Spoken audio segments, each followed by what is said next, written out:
سرائے بر معونہ پیش آیا۔ تو یہ سرہ میں نے عرض کیا تھا وہ جنگ ہوتی ہے جہاں مصطفیٰ کریم آپ نہ جائیں اور صحابہ کرام ہوں، اس کو سریہ کہا جاتا ہے۔ تو بعض نے کہا کہ یہ سریہ بر معونہ یہ پیش آیا غزوہ احد کے 4 مہینے کے بعد۔ اور بنی یہ معونہ ایک جگہ کا نام ہے، یہ اصفہان اور مکہ کے درمیان یہ واقعہ ہے۔ معونہ ایک جگہ۔ تو واقعہ ایسے ہوا کہ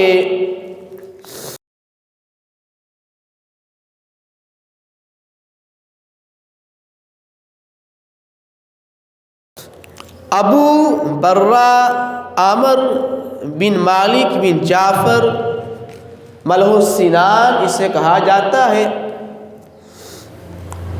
یہ بندہ مدینہ پاک میں آقا علیہ الصلوۃ والسلام کی بارگاہ میں آیا۔ جب حضور کی بارگاہ میں آیا تو امام الانبیاء علیہ الصلوۃ والسلام نے ابو عامر بن مالک کو اسلام کی دعوت دی۔ اس نے کہا کہ میں مانتا ہوں آپ اللہ کے نبی ہیں، اسلام سچا دین ہے۔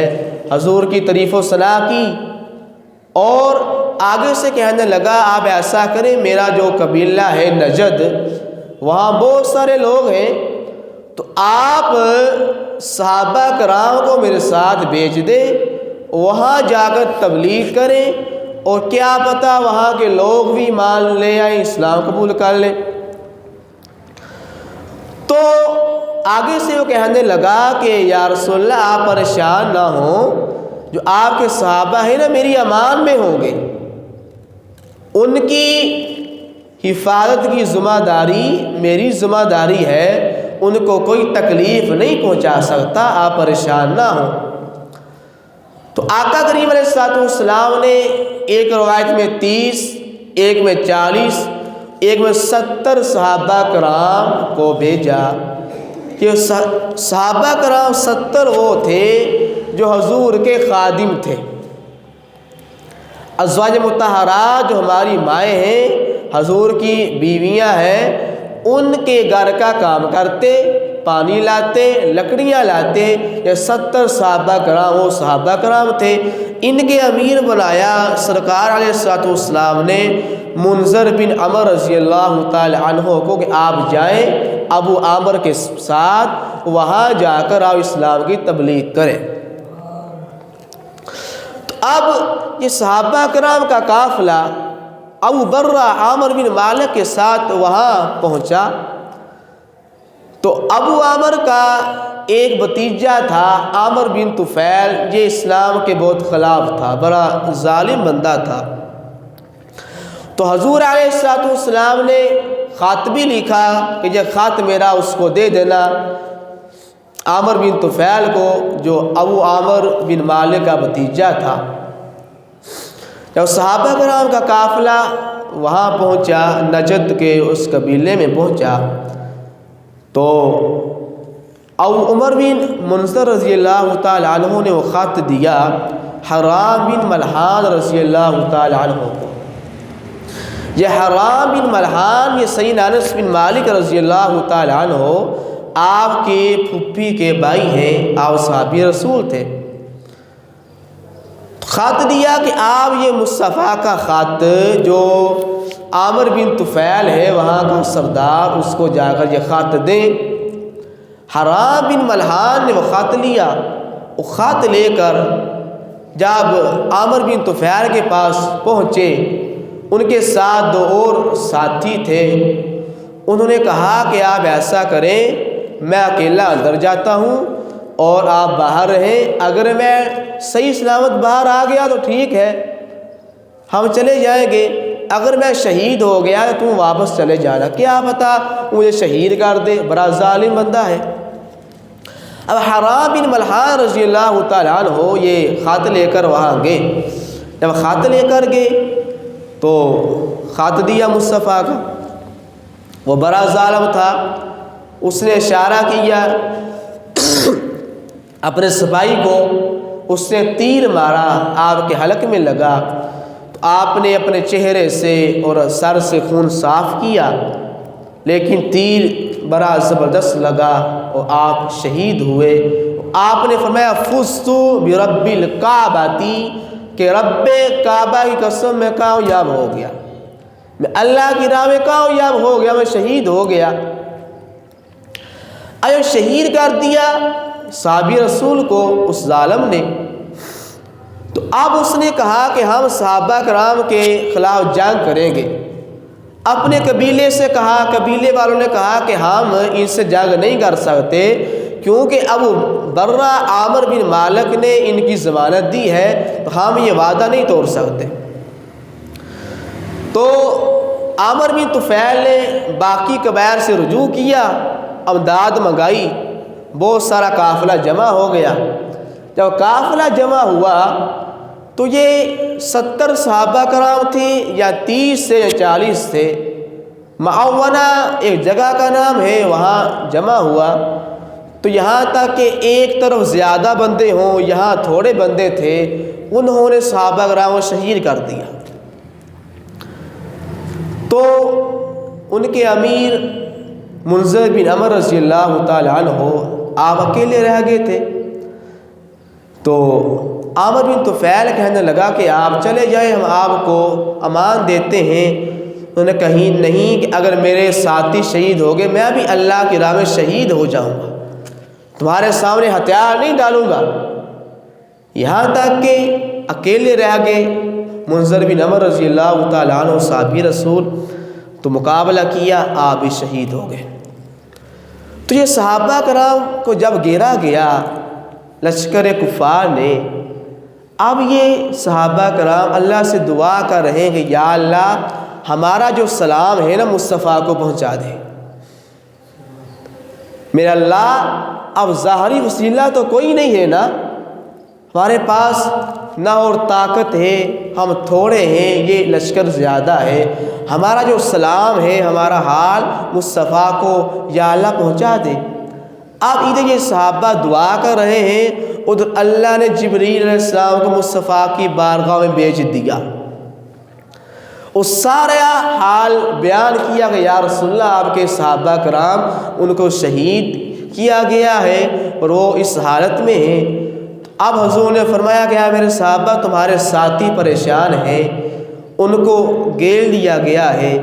اب ادھر جب حملہ ہوا سارے صحابہ کرام شہید ہوئے، امیر بھی شہید ہو گئے منذر بن عمر رضی اللہ تعالیٰ عنہ۔ تو 2 صحابی اور تھے جو اونٹوں کے پاس تھے، ایک کا نام تھا عمر بن عمیر ضمیری رضی اللہ تعالیٰ عنہ اور دوسرے تھے حارث بن سمعہ انصاری رضی اللہ تعالیٰ عنہ۔ آج یہ دونوں صحابہ آئے، آ کر دیکھا کہ ہمارے جو ساتھی ہیں سارے شہید ہو گئے ہیں، تو پریشان ہوئے۔ اب حارث بن سمعہ انصاری انہوں نے کہا کہ ہم واپس جاتے ہیں اور حضور کو سارا حال بتاتے ہیں، لیکن یہ دوسرے صحابی تھے عمر بن عمیر رضی اللہ تعالیٰ عنہ، انہوں نے کہا کہ نہیں، ہم اللہ کی راہ میں شہید ہوں گے، ہاں واپس نہیں جائیں گے۔ شہید ہونا بڑا درجہ ہے، بڑا مقام ہے، یہاں تک کہ ہم یہاں سے واپس نہیں جائیں گے، وہ لڑیں گے کفار سے یہاں تک کہ اللہ کی راہ میں شہادت کا درجہ پا جائیں گے۔ اب وہ صحابہ کرام لڑے، عمر بن عمیر رضی اللہ تعالیٰ عنہ آپ نے 2-4 کفار کو واصل جہنم کیا، یہاں تک کہ حملہ ہوا، آپ شہید ہو گئے۔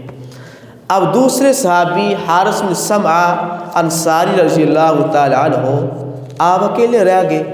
تو عامر بن طفیل جو وہاں کا سردار تھا، اس نے کہا کہ میں تم کو چھوڑتا ہوں، تم چلے جاؤ۔ تو اس نے آپ کا اٹینڈ کر دی، سر کے بال مڈوا دیے صحابی رسول کے۔ اب وہ عامر بن طفیل کہتا ہے کہ تم دیکھو یہ تمہارے ساتھی یہ پورے ہیں، یہ تمہارے ساتھ آئے تھے، ان کے جسم کو دیکھو یہ وہی ہیں، یہ پورے ہیں، یا ان میں کوئی کم ہے؟ تم سب کو جانتے ہو؟ کہا ہاں میں سب کو جانتا ہوں۔ اب انہوں نے سب کو دیکھا، سارے صحابہ کرام کو دیکھا اور بتایا کہ فلاں بن فلاں ہے، فلاں بن فلاں ہے، فلاں بن فلاں ہے۔ اب عامر بن طفیل بڑی پیاری بات ہے یار، وہ کہتا ہے کہ یہ بتاؤ ان میں کوئی غائب بھی ہے؟ کوئی ایسا تمہارا ساتھی ہو جو یہاں موجود نہ ہو، غائب ہو؟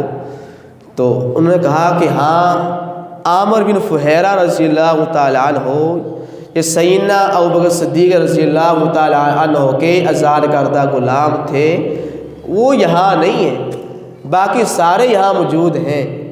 اب وہ کافر بیان کرتا ہے، وہ کہتا ہے کہ میں نے خود دیکھا جب انہیں شہید کیا گیا، ان کا جسم آسمان کی طرف جا رہا تھا، آسمان کی طرف۔ اب ایک اور تھے ان کے ساتھ ساتھی، ان کا نام تھا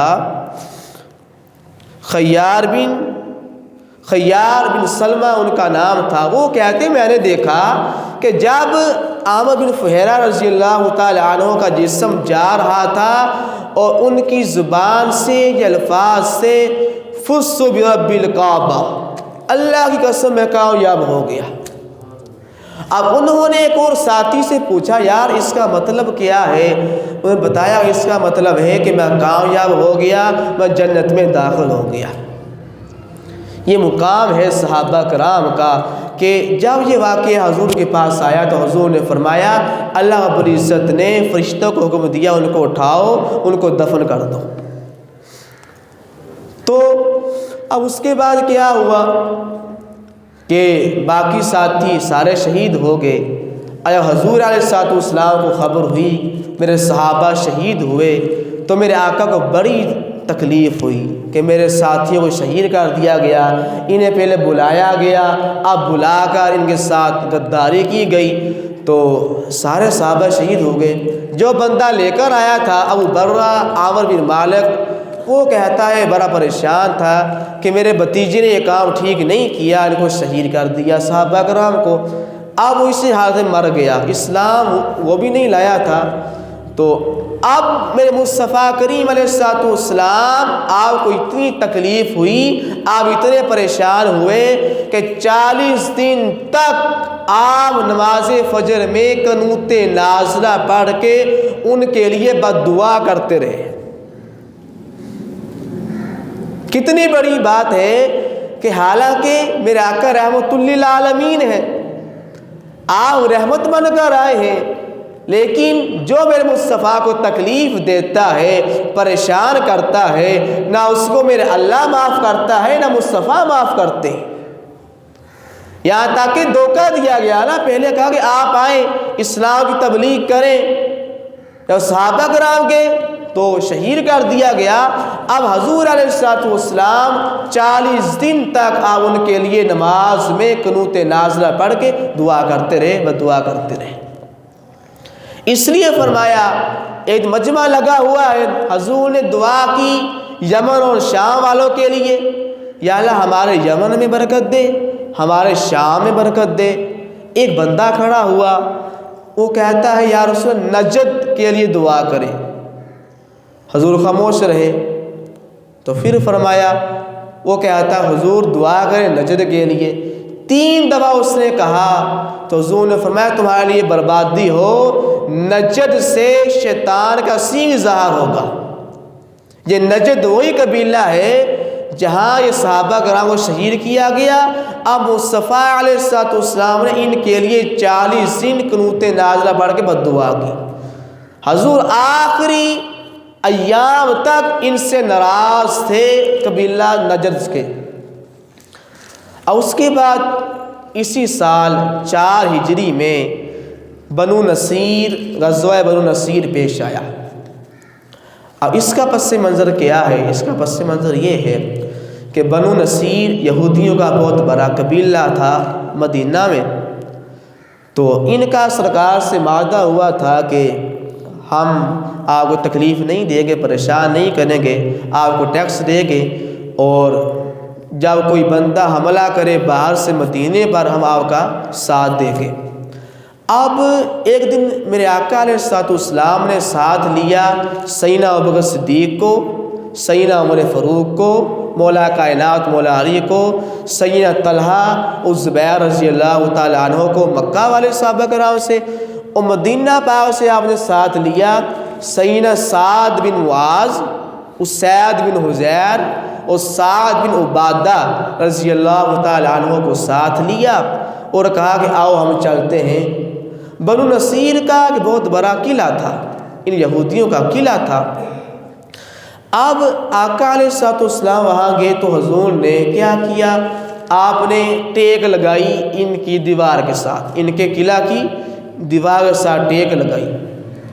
جب ٹیک لگائی، ان کا بنو نصیر کا جو بڑا تھا سردار یحییٰ بن اخطب یہودی، بڑا ظالم تھا، اسلام کا دشمن تھا، مصطفیٰ کا دشمن تھا، اس نے جب دیکھا کہ حضور نبی کریم صلی اللہ علیہ وسلم ہمارے قلعہ کے ساتھ ٹیک لگائے ہیں، اس نے کہا ایک بندے کو ایسے کرو، پتھر پھینکو، نعوذ باللہ ان کو شہید کر دو، کام مک جائے گا، ان کو شہید کر دو۔ اب ایک بندہ عمر بن چوحاش یہودی، اس نے کہا کہ میں یہ کام کرتا ہوں، گالی کوئی نہیں ہے، آپ نیچے ہیں پتہ بھی نہیں چلے گا، پتھر پھینکیں گے آپ شہید ہو جائیں گے۔ تو اس سے منع کیا گیا۔ دو یہودیوں نے کہا کہ ایسا نہ کرو، یہ اللہ کے نبی ہیں، سچے نبی ہیں، حضور کے اللہ کے آخری نبی ہیں، اللہ ان کو بتا دے گا، تو تہاڈی خیر نہیں، پھر جو تمہارا جو ان سے معاہدہ ہوا ٹوٹ جائے گا، اب تمہاری خیر نہیں ہوگی، لہذا ایسا نہ کرو۔ ادھر اللہ نے فوراً جبرائیل علیہ السلام کو بھیجا کہ یا جبریل جلدی جاؤ مصطفیٰ کو سارے حال کی خبر سناؤ۔ جبرائیل آتے ہیں، آ کر عرض کی یا رسول اللہ صلی اللہ علیہ وسلم، یہودی یہ چاہتے ہیں آپ یہاں سے اٹھیے، کوئی آپ کو تکلیف نہ دے، آپ کو پریشان نہ کرے، یہاں سے اٹھیے آپ۔ مصطفیٰ وہاں سے اٹھے، کھڑے ہوئے، آپ مدینہ پاک کی طرف آئے۔ صحابہ کرام پریشان تھے، ایسا کبھی نہیں ہوا، صحابہ کرام بھی ساتھ آئے۔ اب وہاں کا کنانا یہودیوں کا عالم دین تھا کہ اس نے کہا کہ تم نے اچھا نہیں کیا، تمہارا ارادہ ٹھیک نہیں تھا، اللہ نے حضور کو ساری بات کو بتا دیا ہے، اب تمہاری خیر نہیں، یہودیوں تمہاری خیر اس میں ہے یا معافی مانگ لو، نہیں تو یہاں سے چلے جاؤ۔ تم نے اللہ کے آخری نبی علیہ السلام کو پریشان کیا، تکلیف دی، وہ اللہ کے سچے اور آخری نبی ہیں، تم نے اچھا کام نہیں کیا۔ اب ادھر حضور نے فرمایا صحابی رسول کو اور کہا کہ انہیں جا کر کہو کہ 10 دن کے اندر مدینے سے چلے جائیں، اپنا سامان ساتھ لے جائیں اور مدینے پاک کو خالی کر دیں، یہاں سے چلے جائیں، تم نے ہمارا عہد توڑ دیا ہے، لہذا یہاں سے چلے جائیں۔ اب کیا ہوا، یہودیوں جانے کے لیے تیار ہو گئے۔ عبداللہ بن ابی منافقین کا سردار تھا، مدینہ پاک میں بڑا منافق تھا، اس نے کہا یہودیوں سے کہ یہاں سے نہ جاؤ، میں تمہارا ساتھ دوں گا، میں تمہاری مدد کروں گا، ایتھے رہو مدینے اندر، یہاں سے باہر نہ جاؤ، کوئی نہیں اسی دیکھ لیں مسلمانوں نے کیا کرتے ہیں۔ اب یہودی پکے ہو گئے، آگے سے کہنے لگے پیغام بھیجا مصطفیٰ کو، ہم نے نہیں جانا، آپ نے جو کرنا ہے کر لیں، ہم یہاں سے نہیں جائیں گے۔ تو اب حضور علیہ السلام نے صحابہ کرام کو ساتھ لیا، اور ساتھ لے کر آپ نے محاصرہ کر لیا، ان کے سارے قلعے کا محاصرہ کر لیا۔ تو حضور نے خیمہ لگایا، آپ وہاں تشریف فرما ہوئے، تو ایک نے تیر کے ساتھ حملہ کیا خیمے پر، تو آپ کا خیمہ وہاں سے ہٹا کر دوسری جگہ منتقل کر دیا گیا۔ اب حضور نے فرمایا ان کا مقابلہ کرو، مولا علی سیدنا صدیق اکبر رضی اللہ تعالیٰ عنہ ان کا مقابلہ کرتے رہے۔ اب 15 دن محاصرہ رہا، یہودی تانگ آ گئے، یار یہ تو کسی کام خراب کر لیا خود ہی۔ اب اللہ حضور نے فرمایا کہ اے میرے صحابہ، ان کے جو درخت ہیں ان کو کاٹ دو، ان کے مال کو برباد کر دو۔ اور صحابہ کرام نے، حضور نے فرمایا کہ دو صحابی تھے، ایک کا نام تھا ابو بلوہ مازنی اور دوسرے عبداللہ بن سلام رضی اللہ تعالیٰ عنہما، ان سے فرمایا ان کے درختوں کو کاٹ دو۔ ابو بلوہ مازنی انہوں نے کیا کیا، جو کھجور کی اجوا کھجور ہوتی ہے، سب سے بہترین کھجور مہنگی، اس کو آپ کاٹنے لگے۔ وہ کہا کہ یہ ان کو بڑا پسند ہے، لہذا میں یہ کاٹوں گا، ان کو تکلیف زیادہ ہوگی یہودیوں کو۔ عبداللہ بن سلام رضی اللہ تعالیٰ عنہ، انہوں نے جو کام تر کھجوریں وہ کاٹی، نیت یہ تھی ان کی عبداللہ بن سلام رضی اللہ تعالیٰ عنہ کی کہ یہ چلے جائیں گے، جو پھال بچے گا ہمارا ہوگا، تو لہذا ہمارے پاس اچھا مال آئے گا، ان کا جو کم تر ہے وہ برباد ہو جائے گا۔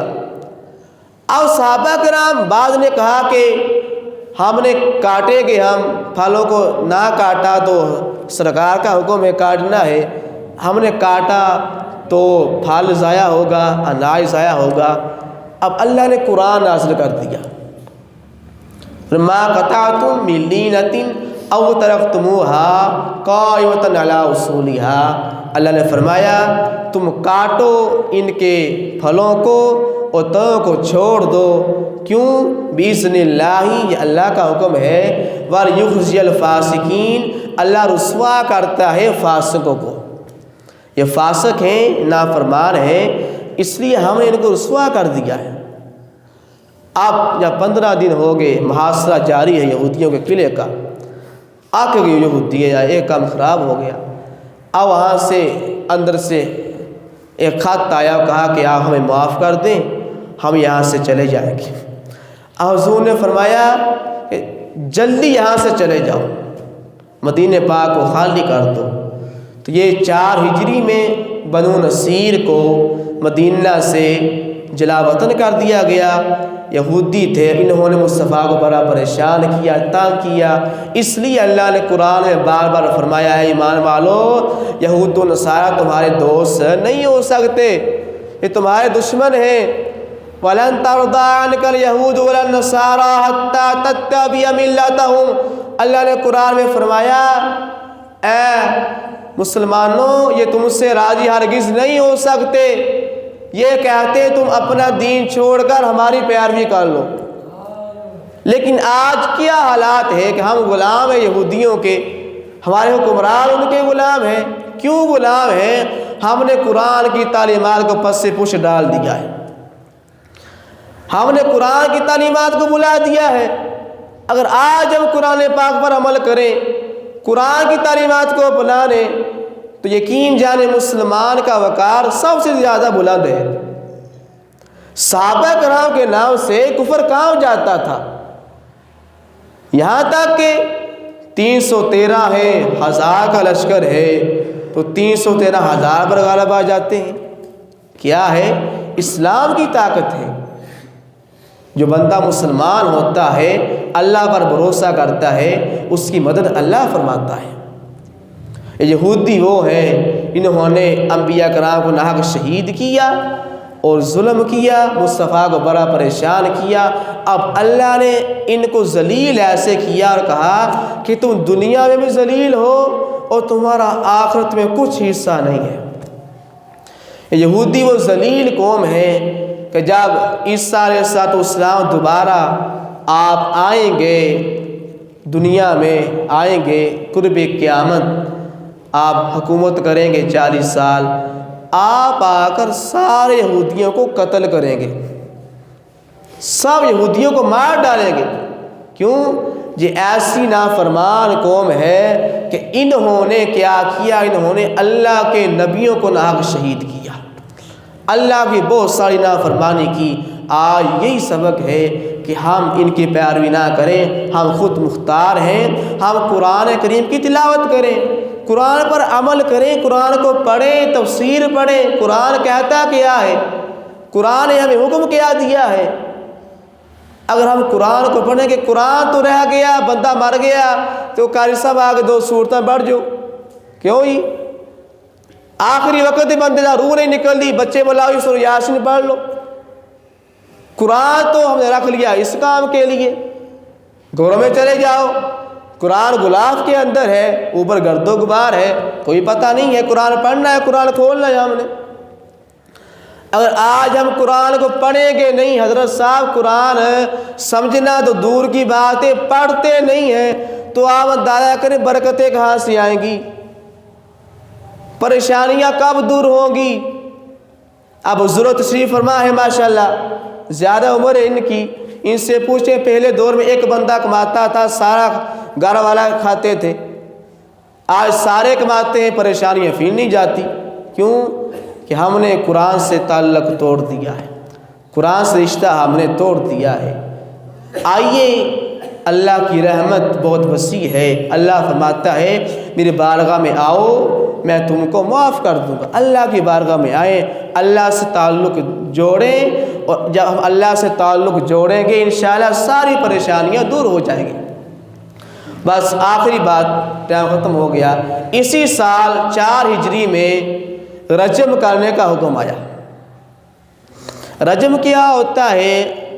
جب شادی شدہ دو مرد اور عورت شادی شدہ زنا کریں، عورت بھی شادی شدہ ہے، مرد بھی شادی شدہ ہے، تو حکم کیا ہے ان کو رجم کیا جائے۔ وہ کیا کرنا ہے کہ پتھر ایک گڑھا کھودیں اور پتھر مار مار کے ان کو مار دیں، جو ان کی دنیا کی سزا ہے۔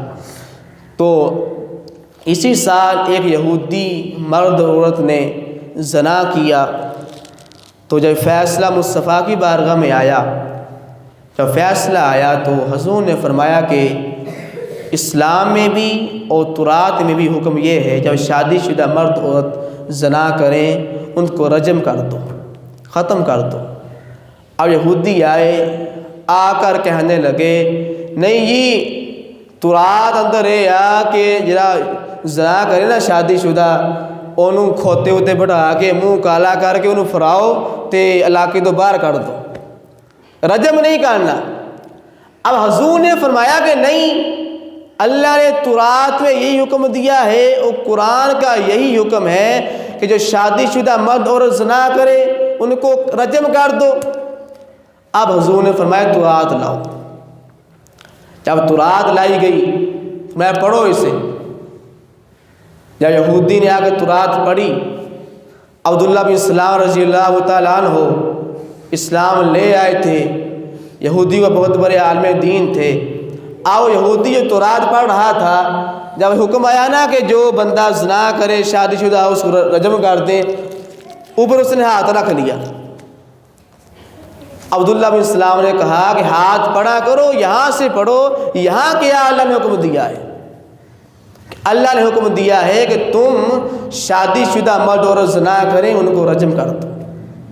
تو یہ یہودی ایسی قوم ہے کہ انہوں نے نعوذ باللہ اللہ کی آیتوں کو بدل دیا، ان کے بدلے ذلیل قیمت لیتے، مال لیتے، قرآن کو تورات کو بدل لیتے مال کی خاطر، دنیا کی خاطر۔ اب اللہ نے سزا ان کو یہ دی، یہ ذلیل ہیں دنیا میں بھی اور آخرت میں بھی یہ ذلیل ہیں۔ اب اسی سال شراب کو حرام کیا گیا 4 ہجری کو کہ شراب حرام ہے۔ اسی سال حکم آیا کہ جو بندہ چوری کرے اس کے ہاتھ کاٹ دو۔ تو ایک مسلمان جو منافق تھا، پہلے اس نے اسلام قبول کیا، اس کا نام تھا طعمہ بن ابرک۔ اسلام قبول کیا، اسلام لانے کے بعد اس نے چوری کی، سیدنا ابو قتادہ بن نعمان رضی اللہ تعالیٰ عنہ کے گھر سے چوری کی۔ اس نے وہاں سے زرہ اٹھائی اور وہاں سے آٹا اٹھایا۔ جب اٹھا کر لے جا رہا تھا تو شک ہوا، اس نے یہودی کے گھر میں وہ سامان سارا پھینک دیا۔ اور سامان وہاں پھینک دیا تو صبح ہوئی، تلاشی لی گئی، ابو قتادہ بن نعمان رضی اللہ تعالیٰ عنہ کا سامان وہاں سے نکلا، یہودی کے گھر تھے۔ یہودی کہنے لگا میں نے یہ کام نہیں کیا، ایک بندہ فلاں طعمہ نام کا ہے وہ میرے گھر میں پھینک گیا۔ اس نے کہا صبح میں آ کر لے لوں گا، مجھے کیا پتا یہ مال کس کا ہے، یہ تمہارا ہے یا اس کا ہے۔ مجھے اس بات کا علم نہیں ہے۔ اب یہ فیصلہ مصطفیٰ کی بارگاہ میں آ گیا۔ اب مسلمانوں نے کہا کہ یہ بندہ اسلام قبول کر لیا، اس نے پہلے چور تھا، کیا بتا اب چوری نہ کرتا ہو؟ مسلمان کہنے لگے کہ یہ کام یہودی کا ہے۔ اب حضور نے فرمایا کہ یہودی کے ہاتھ کاٹ دو۔ جب حکم آیا تو اللہ نے ساتھ ہی قرآن نازل کر دیا، اِنَّا أَنزَلْنَا إِلَيْكَ الْكِتَابَ بِالْحَقِّ لِتَحْكُمَ بَيْنَ النَّاسِ بِمَا أَرَاكَ اللَّهُ۔ اے حبیب، ہم نے بے شک قرآن نازل کیا آپ کی طرف، آپ فیصلہ وہ کریں جو آپ کے سامنے واضح ہے، جو آپ کو اللہ دکھاتا ہے وہ فیصلہ کریں۔ حکم یہ آیا کہ یہودی نے چوری نہیں کی، چوری تو اس بندے نے کی ہے۔ اندازہ کریں اسلام تو اتنا پیارا دین ہے، اسلام ظلم نہیں کرتا۔ کوئی بندہ کافر ہو مسلمان ہو، اسلام ظلم نہیں کرتا، بندہ خود اپنے آپ پر ظلم کرتا ہے۔ تو اسی سال حکم آیا جو بندہ چوری کرے اس کے ہاتھ کاٹ دو۔ آئیے اسلام کی طرف آئیے، اسلام کی تعلیمات کو اپنائیے۔ ہم اسلام سے بہت زیادہ دور ہیں۔ یقین جانیے اگر یہ کام ہو جائے، اسلامی قانون نافذ ہو جائے کہ چوری جو کرے ہاتھ کاٹ دو، تو کوئی بندہ چوری نہ کرے، زنا بندہ کرے اس کو رجم کر دو، کوئی بندہ زنا نہ کرے، یہ کیا ہے کہ یہ اسلام سے دوری ہے، اسلامی تعلیمات کے خلاف ہے۔ ہر بندہ اپنی اصلاح کرے، ہر بندہ اپنے گھر سے شروع ہو جائے۔ جب ایک گھر ٹھیک ہوگا ایک خاندان ٹھیک ہو جائے گا، خاندان ٹھیک ہو گیا قبیلہ، معاشرہ، ایک گاؤں، سارا علاقہ، اس کے بعد ایک شہر، اسی طرح پورا ملک ٹھیک ہو جائے گا۔ اسی کہیں نہیں اسی بڑے چنگے ہیں حکمران ٹھیک نہیں ہے، ساڈا قصور ہے، اسی غلط، ہم اسی اسلام تو دور۔ اگر ہم ٹھیک ہو جائیں تو حکمران ٹھیک ہو جائیں گے، سارا حالات ٹھیک ہو جائے گا۔ آئیے قرآن کی تلاوت کیجئے، نماز کی پابندی کیجئے۔ صبح کو درس قرآن ہوتا ہے، سارے دوست آیا کریں۔ آئے گا سورۃ النساء کی جو تلاوت جاری تفسیر ہے، بہت سارے مسائل ہیں، سورۃ النساء میں آیا کریں، نماز کی پابندی کریں، اور دعائے خالق کائنات ہمیں ان باتوں پر عمل کرنے کی توفیق عطا فرمائے۔ آمین۔ وما علینا الا البلاغ المبین۔